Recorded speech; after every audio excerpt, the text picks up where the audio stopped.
কি চমৎকার কথা। রব্বানা, হে আমাদের পালনকর্তা, ওয়াজআলনা মুসলিমাইনি লাক, তুমি আমাদের বাপ বেটাকে মুসলমান বানাও, সারা জীবন যেন মুসলমান পরিচয় দিতে পারি, এই তৌফিক তুমি আমাদেরকে দান করো। দোয়া করছেন কে?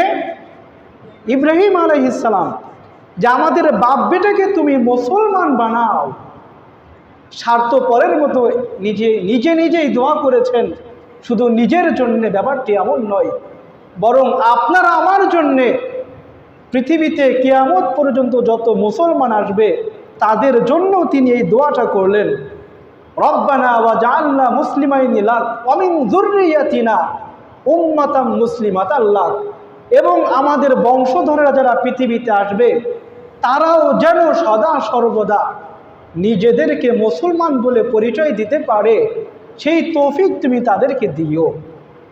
কিন্তু দুঃখজনক ব্যাপার হচ্ছে, আজকে আমরা মুসলমান, এই পরিচয় দিতে আমরা যতটুকু পছন্দ করি তার থেকে বেশি পছন্দ করি কি পরিচয় দিতে?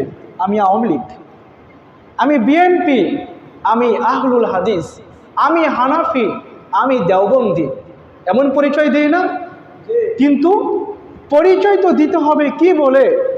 আল্লাহ পাক নিজেই বলেছেন, ওয়ামান আহসানু কওলাম মিম্মান দা ইলাল্লাহ, পৃথিবীতে ওই ব্যক্তির থেকে আর কার কথা বেশি উত্তম হতে পারে, আর কার কথা বেশি চমৎকার হতে পারে, যে ব্যক্তি সারাটা জীবন মানুষদেরকে আমি আল্লাহর দিকে আহ্বান করে, ওয়ামিলা সালিহা, এবং সে নিজেও ভালো কাজ করে, ওয়াকালা ইন্নানি মিনাল মুসলিমিন, এবং সদা সর্বদা কেবলমাত্র একটা পরিচয়ই তারা দেয়, আরে আমি তো মুসলমান।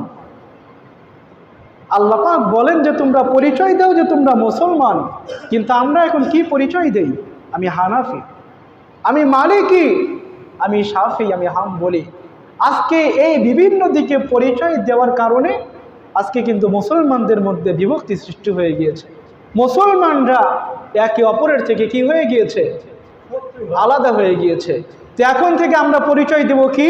আমরা আর কখনো বলবেন আমরা হানাফি, আমরা আহলে হাদিস, এটা বলবেন?